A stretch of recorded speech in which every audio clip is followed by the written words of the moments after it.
criminals set his Land Rover ablaze shortly after midnight. The fire spread to the gate of his New Forest house. Luckily, his partner and stepdaughter were elsewhere. Publicizing Big Cat Week on TV channel Nat Geo Wild, Chris said, "The more they hurt me, the harder I will try to change their minds. They've just poured fuel on the fire." He would not comment on why the attackers were targeting him specifically, or what the issue might be, but he believed they were local to him in Hampshire. Police continue to investigate. A picture of a suspect has been released.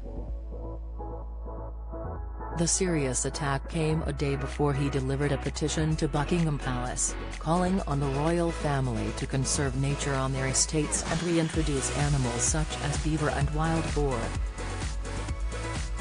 Chris said, "The incident has not changed my thinking in any way, not at all. Since that's happened I've not worked twice as hard, not 3 or 4 times as hard, but 10 times harder to address the issues that the likely perpetrators of this crime are upset about. And that's the way it works. I'm going to keep trying harder to get them to change their minds." It's a crude analogy, but all they did was pour fuel on the fire.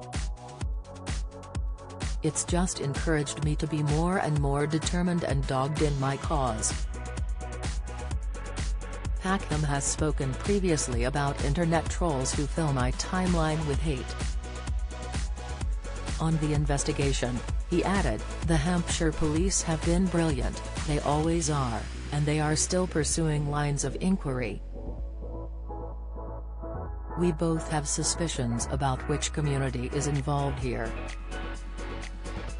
His family, partner Charlotte, and stepdaughter Megan McCubbin, his BBC Winter Watch co-presenter, are fine, and are very supportive though not as robust as me.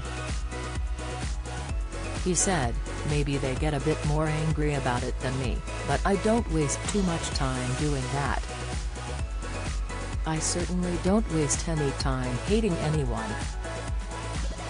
I want to make positive changes as quickly as possible." But he added, "I'll probably be angry when I pay the bill for the new gate." One of his wider concerns is the threat to wild cats, such as leopards, which he is showcasing again in Big Cat Week. "It's an opportunity to join a festival, it's not a one-off gig. It gives us the opportunity to engage and worship a fascinating, endangered group of animals. Where they filmed, in Thailand for instance, gives us the chance to get under their skin." Nat Geo, with its Big Cat initiative, also supports research into these areas, supporting and conserving these great animals. So the programs are not only entertaining, they empower too, because we can be part of the solution by supporting that initiative. Ultimately, if you watch them, you come away as amazed by the behaviors as we were. Packham also makes a plea for a return to ecotourism, post-pandemic, which is often criticized as being unenvironmental. What is happening where you live? Find out by adding your postcode or visit in your area when it comes to these cats mentioned in Big Cat Week. For those in the UK, how many people have travelled overseas recently, putting money into local economies through ecotourism, and those people and animals? No one. Ecotourism has taken a significant hit and we have significant worries about the impact of that.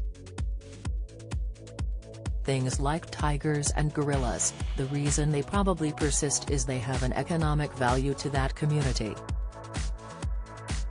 The lack of ecotourism is something we have to address. We must strike a balance between that and our carbon footprint." He added, "The ecotourism community doesn't really want to talk about it, but we have to reconcile that to do that we carry a carbon footprint with us." If we completely pull out, these communities will fall apart, habitats will disappear and turn into farmland, or it will be built on, and the animals poached or eaten. They have to face the facts that either you or I, or people like us, will want to visit them. In the meantime, we need to try to maintain these communities while we look at not flying back and forth to those countries, with all the associated carbon costs. I used to lead tours around the world. I don't do it anymore, the world has changed. There needs to be a discussion about it. One film shows the behavior of the endangered Thai fishing cat, known as a tiger cat, which wrestles spectacularly with its catch. Chris suggested there are even echoes of his great footballing hero, striker Matt Le Tissier. I'm a Southampton supporter and Le Tissier played there during the time I was watching football. I remember some of his goals. There was one remarkable goal. He flicked it over his head and sort of dawdled around someone, and then he launched it up over the goalkeeper and into the top of the net. It was a moment of absolute magic. I'll never forget it. And the parallel for me is that fishing cat. You just can't believe it when you see it. It will stick with me as much as Le Tissier's goal. Big Cat Week, Nat Geo Wild, from Monday, February 7.